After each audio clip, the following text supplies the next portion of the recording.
And then to be like super personal about my dark night right now, my kids 5 weeks ago told me they are being physically and mentally abused.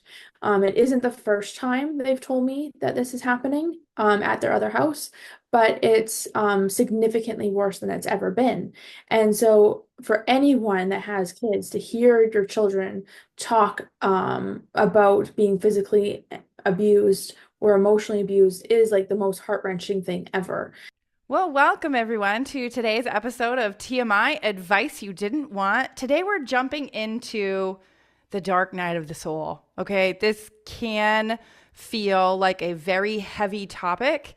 Um, and Ashley and I both have pretty big experiences with this. And so we're gonna share some of our experiences, and hopefully it relates, and hopefully it gives you some hope if you're experiencing a dark night of the soul right now.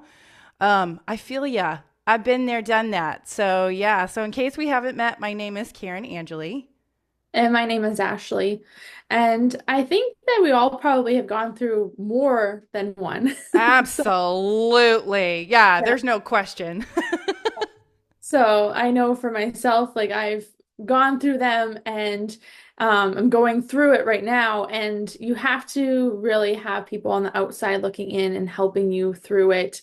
It's really, really important. And because even though you have that memory of how you did it the last time, it's a really hard situation for sure. 100% because you're going through stuff that it's like, what is the purpose of this? Some of the people that I watch with their testimonials where they've, for Dr. Joe Dispenza on his YouTube account, when I watch some of those testimonials and I watch some of the things that these people are going through, it's like almost, it's not almost, it is like the worst has to happen in order to clean it out, basically. Like it's like the that darkness before that light. Just like, I mean, Florida right now, we're having a hurricane. It's not hitting us directly, but we're having the side effects of it. And this morning it poured and it rained and it poured and it rained. And it was so dark outside at like 9 o'clock in the morning. But now it's super bright out, right? So like that kind of reminds me of like it's like cleaning out that stuff. Like it has to clean it out in order for the sun to come back, right? And just like with any storm, you're gonna go through it. It's gonna be tumultuous. It's gonna be confusing a lot of times. I know whenever I've gone through my dark nights of the storm, people have said things to me where they meant well. They were trying to help me and support me, but I had to also go, yeah, that's not true. And you Mhm. kind of have to, yes, have the support, like you said, from the outside, from people that love you. But there's also times where you have to, this is really what I feel in my soul, that you have to get so grounded in you and Mhm. what you are creating in your life, but not just this current reality, but all realities, right? Your 3D reality, your soul, your light body, all of it, right? You're creating something new. And you really have to anchor yourself in who you are. I feel like this is the hardest piece of this puzzle too, because this took me a long time to really figure out in my business when I was going through my dark night of the soul in my business, where I was like, I'm doing everything, nothing's working, and I'm exhausted as hell, and I'm sick all the time, and all the things, right? I know I was cruising for something real bad, right? And I was creating it, but it was also at the same time like it didn't really make sense. Like when I would talk to people and they would give me advice and I would be like, that's not right. That's not it. And you can't really say that to somebody. A lot of times I just let people talk and let them share their experience with things. And I'm like, okay. But at my core, I Mhm. knew that I knew how to move through this. Mhm. I just needed to get really anchored, get really grounded, and experience all of it. Yeah. experience the ugly part of it as deep as I possibly could. Mhm. So, yeah. Well, I think that it, like everything that we talk about on the podcast, it's all comes down to the same thing. Like it all is the simplicity of being present Mm-hmm. and evaluating. And that is the hardest to do when you're in the thick of things. Mm-hmm. So like for me, when I got hit by a car or a truck, um, it was like I have all these injuries. My business is like struggling, and it wasn't struggling, but I wasn't able to be productive in it. And there's all these things that I couldn't do because I was on bed rest. Mm-hmm. And so you're overwhelmed, and you get into this state of depression and um like just like hopelessness Mm-hmm. because there's too much. And so what I was kind of told by a mentor yesterday that was really helpful to me is you can only control what is going on right now, Absolutely. and you can only control you. Mm-hmm. And so when you feel that hopelessness, it's often because you're wanting to control other people in the situation. And for me, when I got hit by a truck, I wasn't wanting to control other people, but I was wanting to control my recovery time Yeah, and absolutely. Yep. and how I was recovering and all that kind of stuff. And that's just it's not how it works. Like you can't control situations. You can only control your thoughts and change your feelings. Those are the only two 100%. things that you can do. And then to be like super personal about my dark night right now, my kids 5 weeks ago told me they are being physically and mentally abused. It isn't the first time they've told me that this is happening at their other house, but it's significantly worse than it's ever been.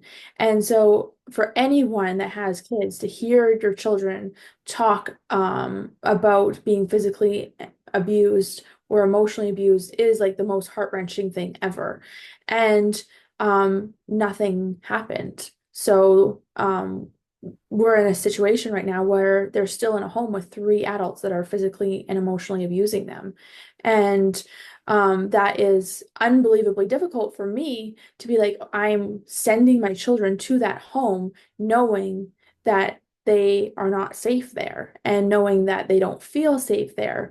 They have two of the three of them have conflict where they want a relationship with one of the three adults, but they also don't feel safe. So they're in a little bit of a conflict. But for me, as an adult, seeing it clearly, I'm like in this horrible, horrible state and feeling depressed and feeling hopeless and feeling um, all these things, and it's not for myself. Like I don't feel depressed for myself.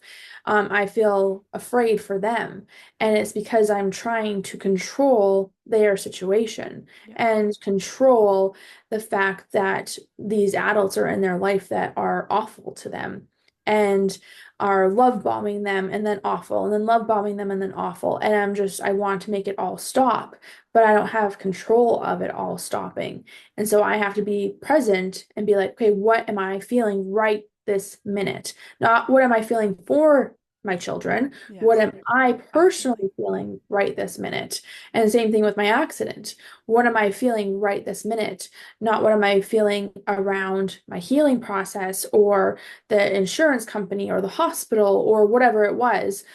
Same with my kids. Not what am I feeling towards these three horrible adults or other people that are players in the game, or my children, or the system, or the school. Like, it's not about any of those pieces.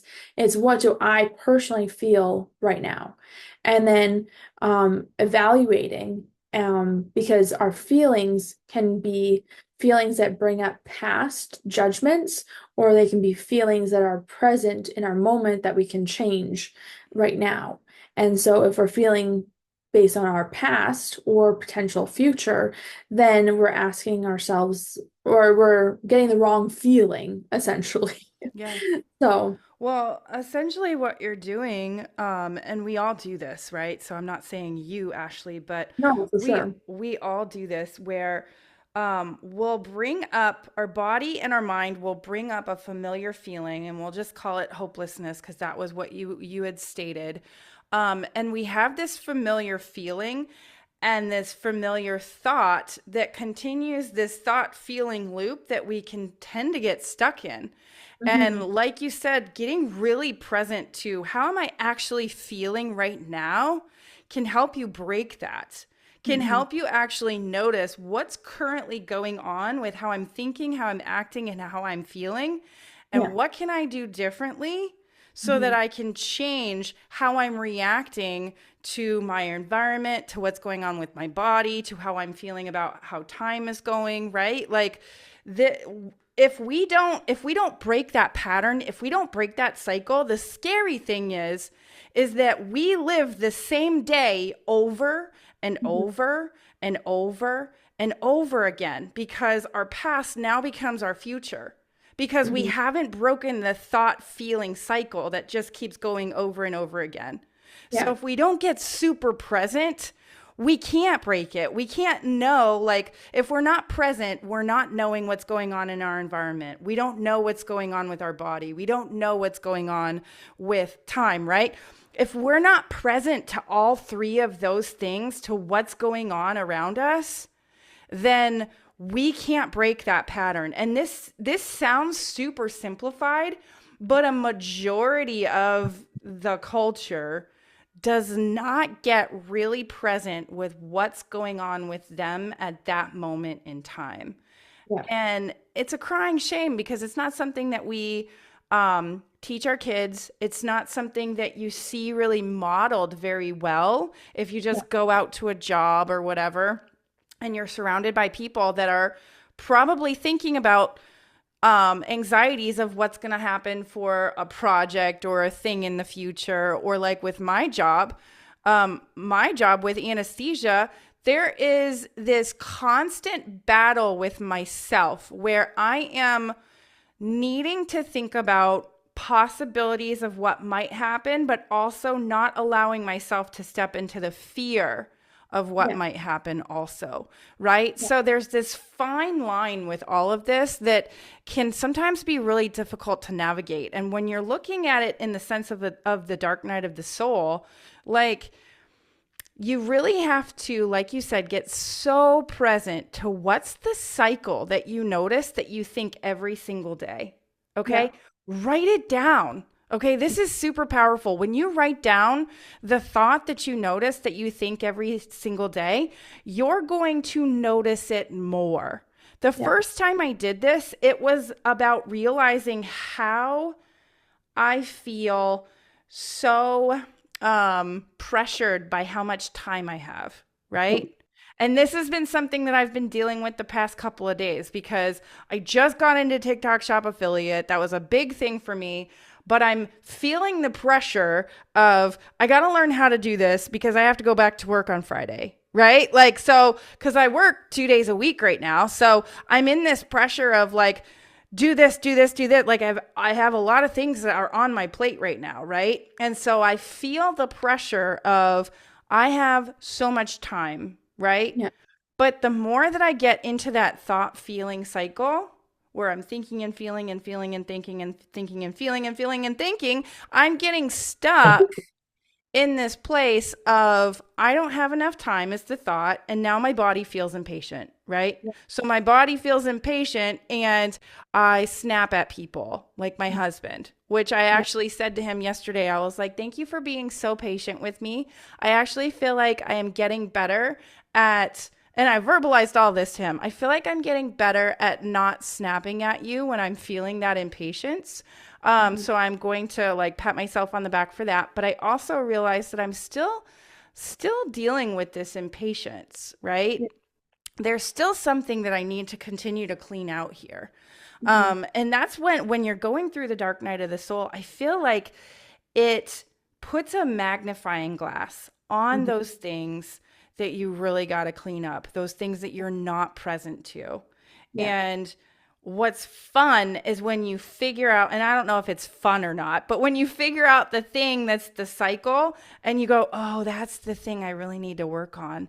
And you decide, instead of thinking that thought, I'm going to think this thought instead. And instead of feeling that way, Mhm. I'm gonna notice when I start feeling that old way, and I'm gonna decide that I want to change it. And we have so much power to do this, and a lot of us don't believe that we have that power. And it's so sad when you look at all the people that feel like they're a victim to their environment, their body, or time. And it's just, oof, you don't have to live that way. It's not necessary.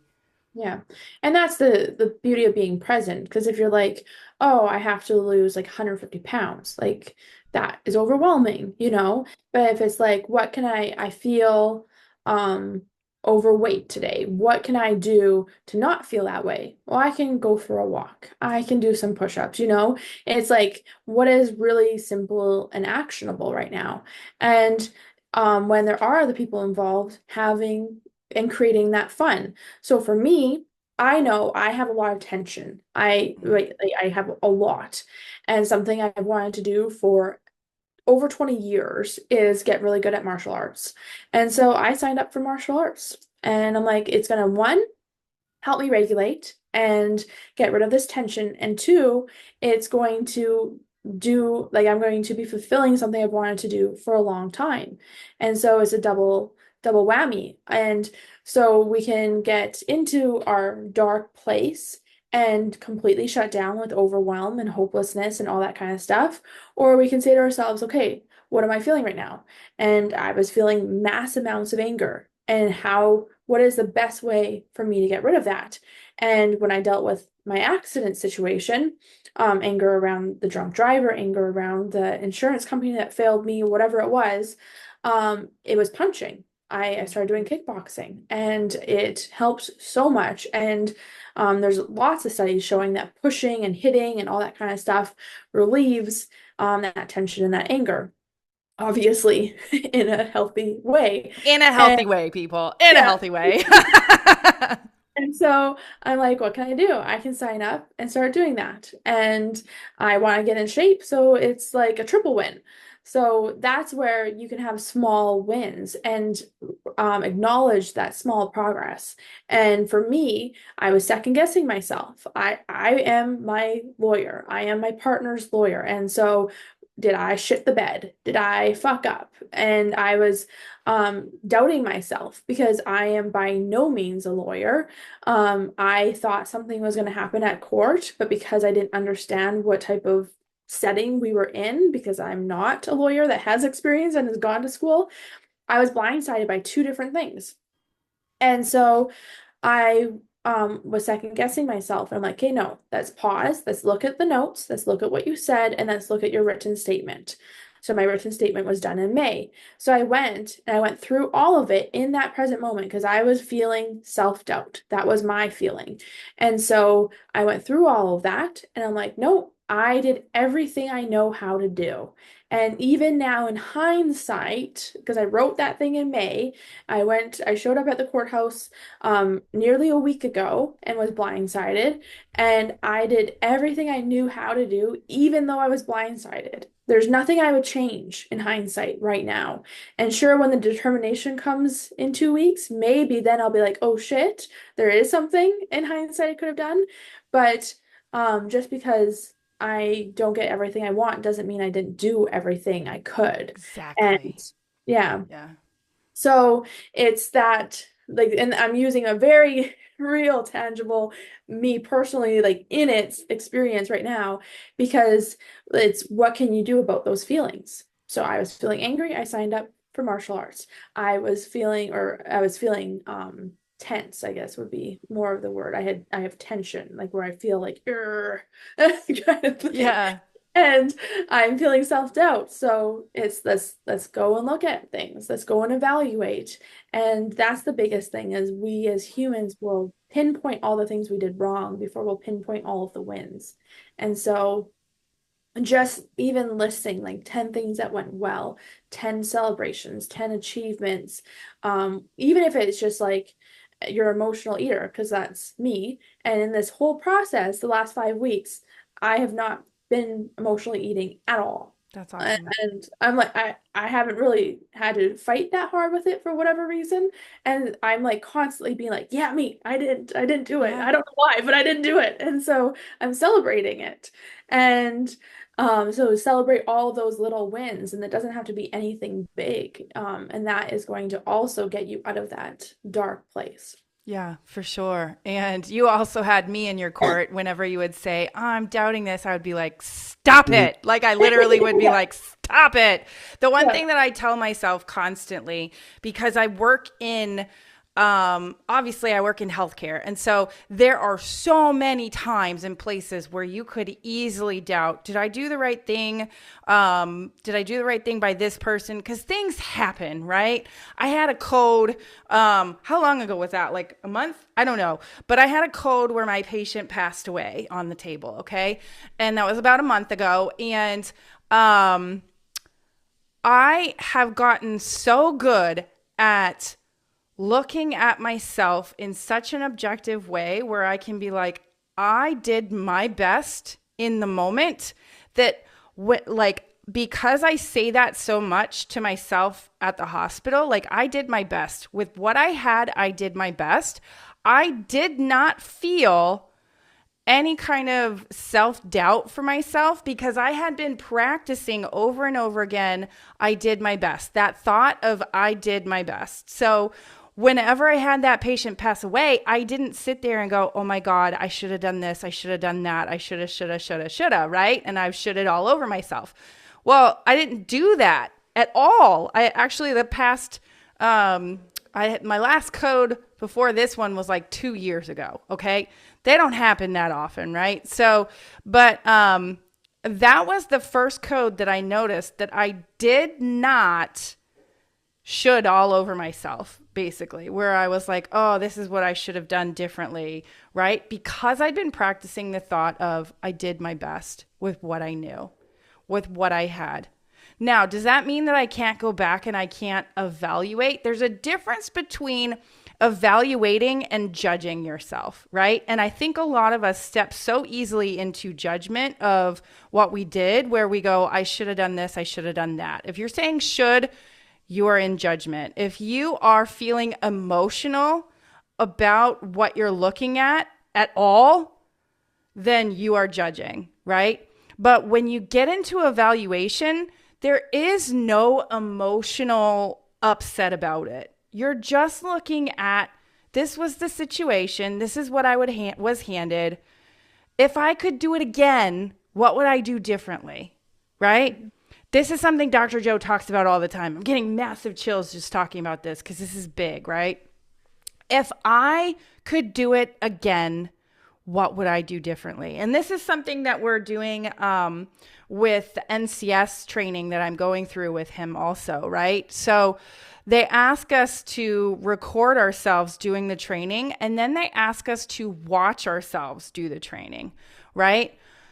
That doesn't bother me because I've watched myself on video many times, but I know that there are people that maybe have never done that before. Maybe they've never watched themselves on camera, and it's easy to step into, ooh, what am I doing with my hands? Why does my hair look like that? What's going on with my face, right? But I know I don't need to do that in a judgmental way. If I'm looking at myself and I'm going, I was holding my hands kind of funny. Next time, this is what I'm going to do. This is how you get better. This is how you actually evaluate instead of going, ew, what was I doing? Hopefully this makes sense, but there's a healthy way to look at what you're doing. And then there's an unhealthy way to look at what you're doing and tweak, right? So I do feel like this is also a fine line that you got to really get good at, like knowing when I'm looking at myself and I'm evaluating the situation, how am I feeling? If you're feeling negative at all, you've probably stepped into judgment, right? So really notice yourself when you're actually getting into this evaluative state.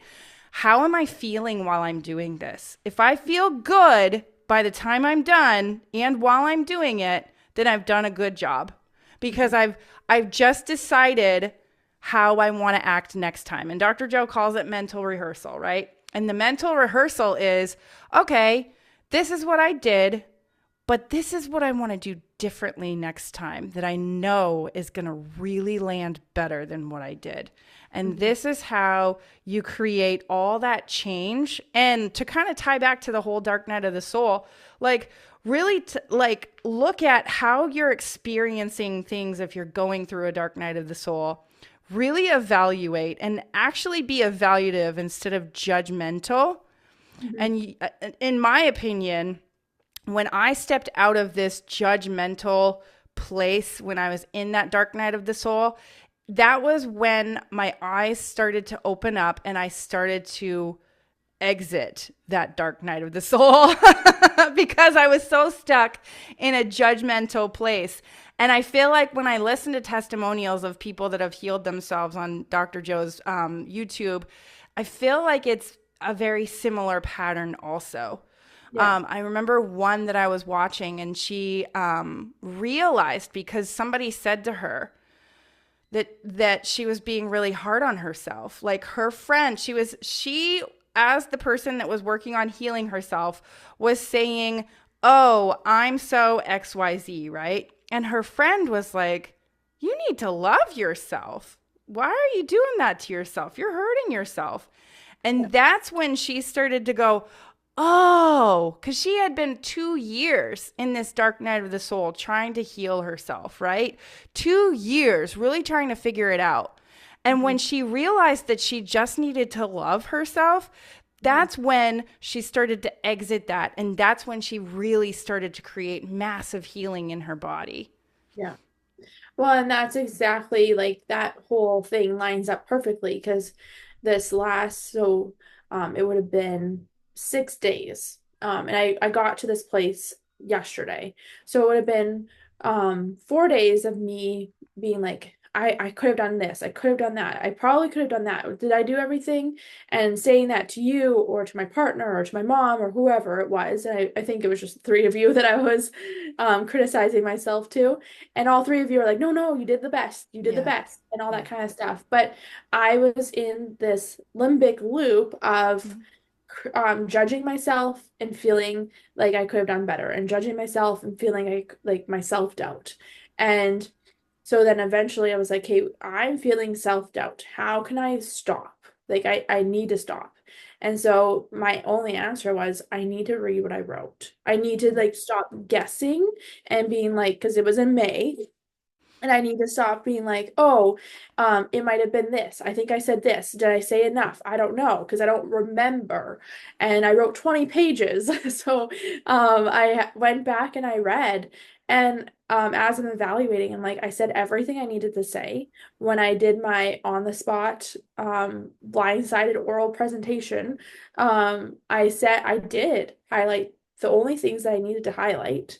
And I'm not in control of whether he reads my written statement. Again, like you would expect him to, because I wrote it for a judge. And so if not, I still think I said the things I needed to say. And rereading it, my sentence structures could be better, was the only thing I had. And I'm just like, it was because it's 20 pages, and I was speaking it like in a way that made sense to me. And I'm like, it might not make the same amount of sense to a judge, but I read it to other people and they said it sounded good. And so it probably does. And at the end of the day, how I structured my sentence is just whatever. It doesn't matter. The Yeah. facts and my evidence are still there. So I did everything I could. And so while I had people around me saying, oh, you did your best, you did your best, you did awesome, like you did better than a lawyer, like all the things, like I was just like, it didn't matter because I was in this Yeah. loop of judging myself and feeling self-doubt and feeling my feelings. So it didn't matter what anyone said to me Yeah. because I needed to stop, get present, and deal with it in whatever way I had to.